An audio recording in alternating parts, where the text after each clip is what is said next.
Good morning. My name is Sergeant Jeremy Piers, Public Information Officer for the Indiana State Police Lafayette Post. I'd like to thank you all for being here and thank the Delphi United Methodist Church for allowing us to use their facility. This morning we're going to provide an update on the investigation into the murders of Abigail Williams and Libby German. Before we get started, I'm going to introduce to you our speakers, Superintendent of the Indiana State Police, Doug Carter, the Carroll County Sheriff, Tobe Lesenby, and the Carroll County Prosecutor, Nick McClelland. I'd like to remind everyone that this continues to be an active and ongoing investigation.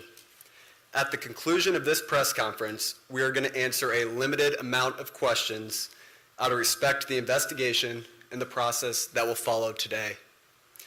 We will not discuss evidence that is related to this investigation. On behalf of the Delphi Double Homicide Task Force, thank you all for your continued support. I would now like to introduce to you our first speaker, Superintendent of the Indiana State Police, Doug Carter.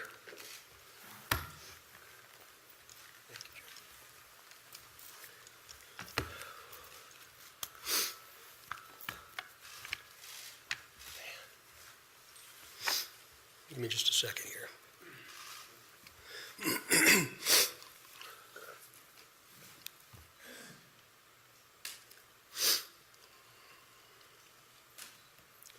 Seldom do I have prepared remarks, but today is different because I do not want there to be any confusion or ambiguity with what I will say.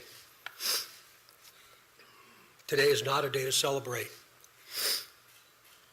but the arrest of Richard M. Allen of Delphi on 2 counts of murder is sure a major step in leading to the conclusion of this long-term and complex investigation.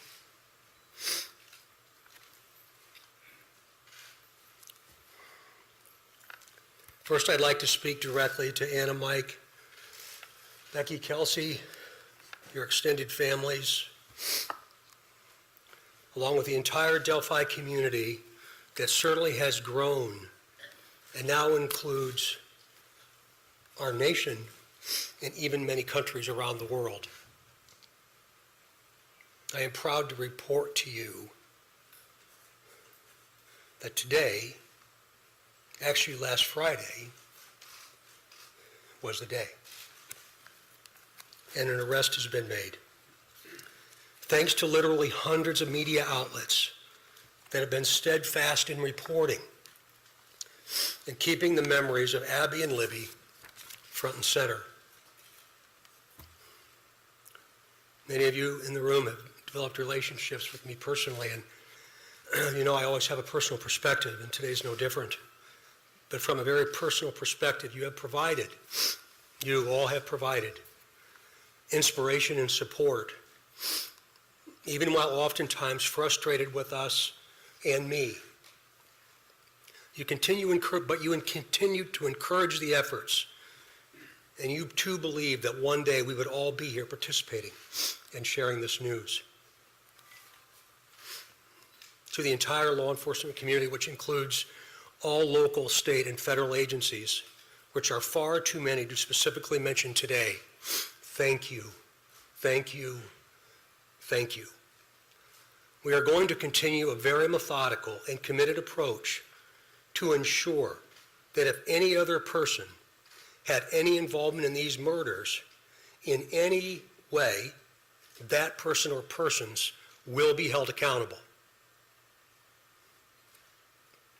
Since the murders of Abby and Libby, 2,086 days ago, the daily investigative team has worked tirelessly and is certainly worthy of mention today.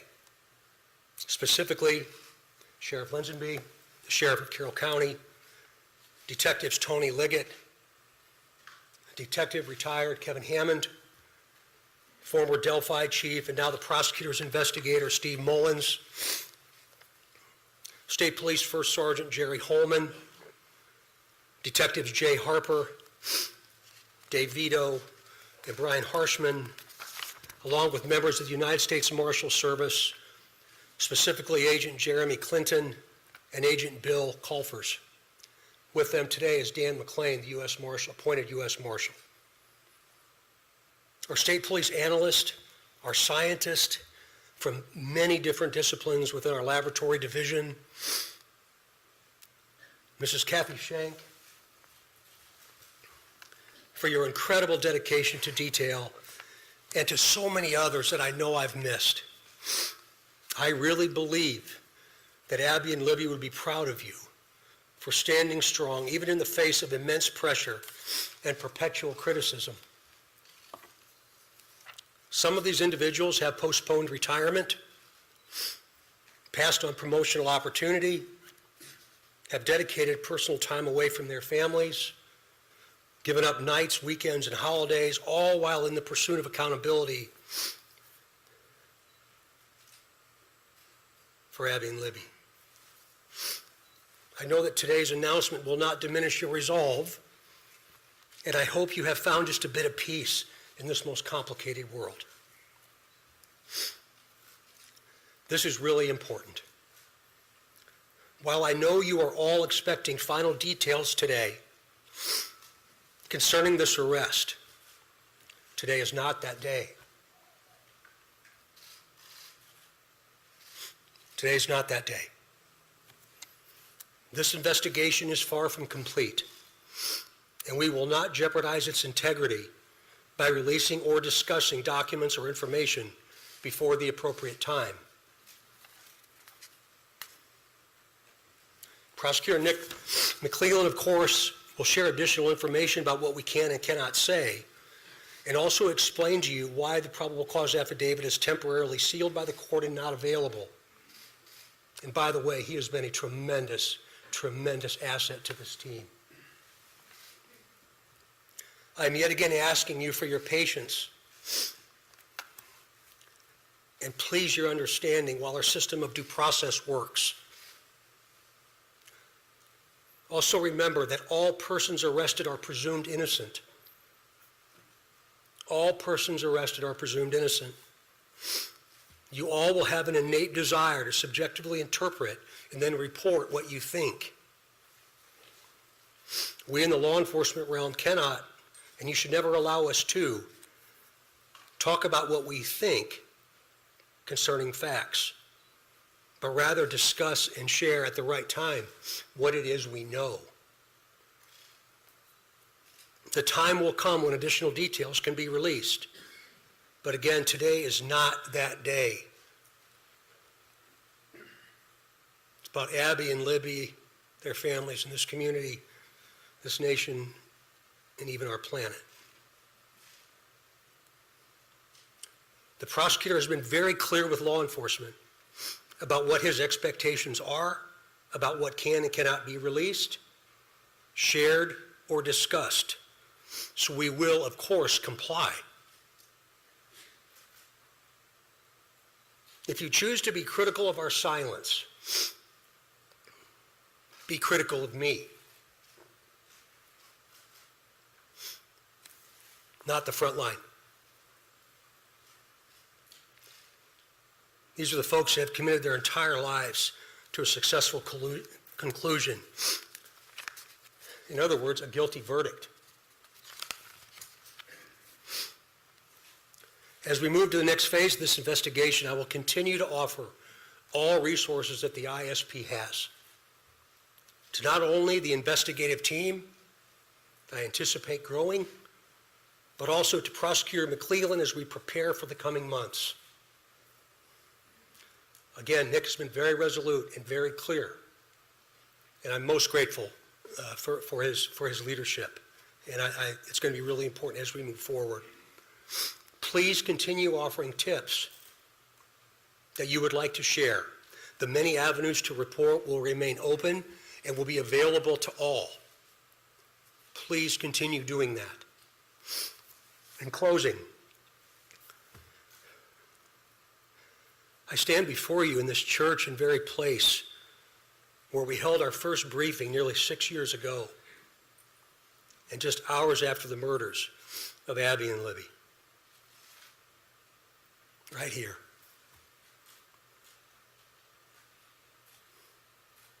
Pulling in today, I wasn't really sure what emotion I would experience. but peace came over me. And I didn't expect that to happen. And I hope all of you, with all the different responsibilities you have from around the planet today, have felt some of that as well. But remember, we're not done.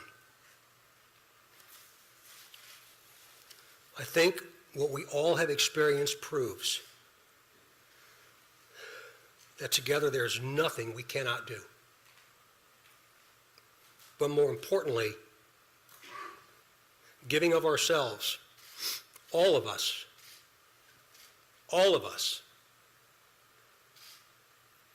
giving of ourselves matters more than what we could ever receive.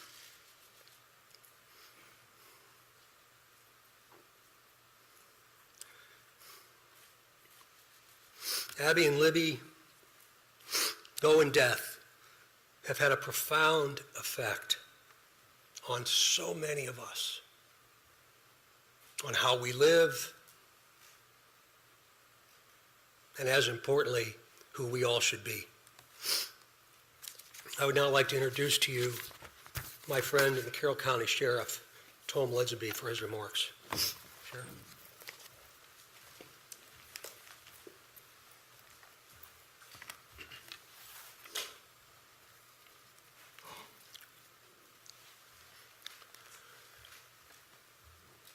I believe in a God of justice and righteousness.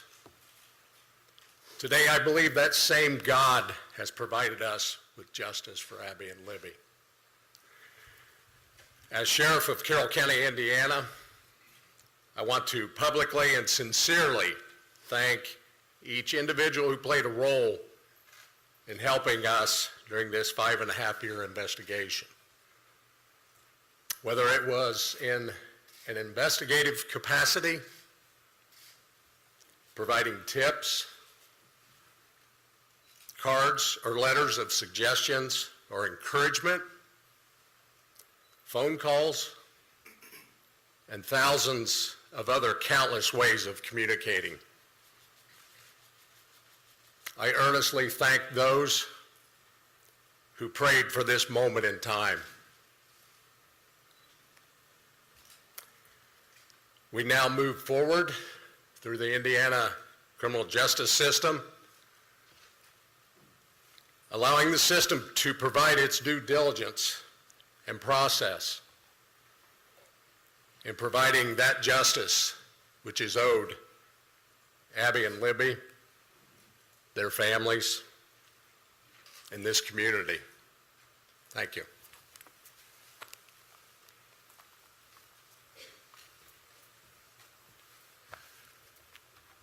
Welcome, everybody. My name is Nicholas McClellan. I'm the Carroll County Prosecutor, and before we get started, I want to reiterate some of the things that Sheriff Lesenby and Superintendent Carter stated. I first want to thank both of them. They've been a great support to my office throughout this investigation. They've always been there for a phone call and always been willing to help a hand or a line of assistance to me and my office during this investigation. I want to thank the team behind me. This is the Homicide Task Force team that we've put together. Thank them and thank their families for being so understanding for the many nights they've worked away from their families, away from their children. There are many dates in a lifetime that you're going to remember. The date your children are born, the date you're married, the date you buy a first house, the date Abby and Libby went missing. One of those dates was last Friday, October 28, 2022. At that time, we had gathered evidence to formulate a PC that we submitted to the court, and the judge did find probable cause for an arrest of Richard Allen. He's been charged with 2 counts of murder for the murder of Abigail Williams and Libby German. This investigation is still very ongoing. We're keeping the tip line open, the tip email open. We encourage everybody to continue to call in tips, not only about Richard Allen, but about any other person that you may have. For that reason and for the nature of this case, the probable cause and the charging information has been sealed by the court. I've been very clear to everybody that per the court order, we cannot talk about the evidence that's in the probable cause or the evidence that's in the charging information. That will become evident to you at some point and it'll be released, but right now is not that day. Today's about Abby and Libby, focusing on them. Mr. Allen has had his initial hearing. He's entered a preliminary plea of not guilty. The matter's been set for a pretrial on January 13th at 9 a.m., 2023, and a trial date of March 20th, 2023 at 9 a.m. He is presumed innocent. We will have an opportunity and day in court when we can present the evidence that we have against him. But until that day, he is presumed innocent. I want to open it up to a few limited questions from the audience. But again, keep in mind, we are not going to talk about the evidence that we have in this case or about the charging information. We cannot. Those things have been sealed by the court. And so I want to open up a few questions. Prosecutor, when did Richard Allen become a suspect, and do you think he acted alone? Again, that's part of the investigation, so I'm not going to talk about those things. What I can say is that we have probable cause established by the court for his arrest, and he is in custody. He's being held currently without bond. How long has he been a suspect? I'm sorry? Is Mr. Allen connected? Again, that gets into the evidence we have of the investigation, and I know from everybody it's frustrating. I know everybody, not only reporters, but the family, everybody wants to know more information. I understand it's frustrating, but my goal is to maintain the integrity of this case. Is there a degree that goes? Superintendent, Superintendent Carter, you had said that you believe that you had spoken to the suspect or the suspect's family 2 years ago. Is this man one of those people? Again, I appreciate the question, but we're getting into the timeline of events, and today's not the time to do that. Can you talk about how rare it In terms is? of the family, I know you've had a lot of conversations with them, you were almost in tears pretty much when you started off this press conference. Can't imagine how emotional it is for everybody that's worked on this case. What was your conversation first like with the family of Abby and Libby when you were able to tell them you finally got the suspect? It was a very personal moment for me, and I think it was a very personal moment for them, for all of us that have had interaction with the family. We developed a relationship that I think is going to last at least one lifetime, and maybe a second. So it was a very, very, very sad yet a very humbling experience. Superintendent, you asked for tips, detective work, was a reward for $325,000. Did this all come together to make this nexus? Is that the combination of all three things that led us to this day, or is it one or the other? Well, eventually you'll be able to see what led us to this day, but again, today's not that day. To include the reward, you mentioned that, Raphael, about the reward itself, and again, very premature for us to talk about that. There's still a tremendous amount of work to do. Superintendent, what would you say that Abby and Libby have taught you in depth that we can remain to continue on with in life? I think probably resilience and understanding the value of each and every day. That today was the day, but I didn't anticipate they ever thought today would be their day. And I feel like I've known them for a long time.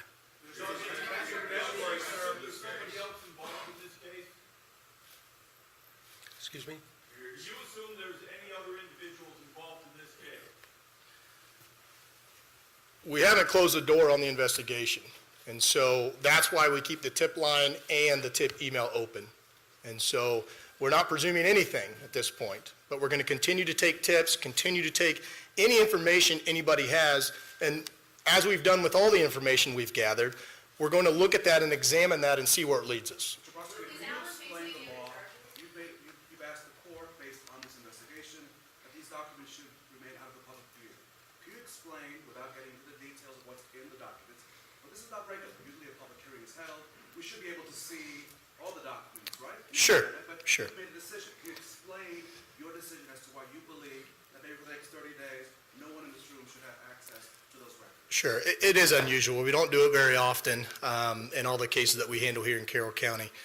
We did it in this case because the investigation is still open. And while all cases are important, the nature of this case has some extra scrutiny with it. And so my office, felt it was important to seal those records. There will be a public hearing on whether or not those records are going to remain sealed or not. There'll be public notice for that hearing so that everyone can attend, but there will be a hearing to determine whether or not they're going to stay sealed. But for now, to me, it's about protecting the integrity of this case. I want to have an opportunity at some point to have an opportunity in court to explain the evidence and for that not to be tarnished or tainted or anything like that. Again, he's presumed innocent. And so it was important for me in this case to do that. Hold on just a minute. We're not going to comment on that right now as part of the investigation. Again, we just encourage everybody to continue to call in tips if they have them about anybody, and we'll examine those tips. How does it feel for you guys to have searched nationwide for nearly 6 years, going all over the place, only to find your guy, down the street from your office? That's a hard question to answer. It's a mixed emotions.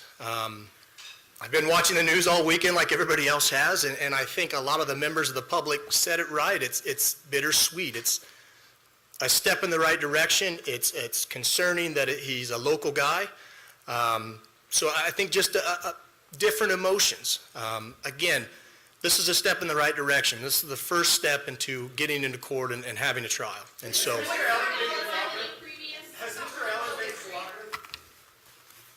All right. That concludes our press conference today. Shortly, I will be releasing a press release that will have his photo and a couple more details that'll also be here for handout. That'll also be on the Indiana State Police Lafayette Post Facebook page. Right after this press conference, I'm going to send it out. There's also hard documents in the back.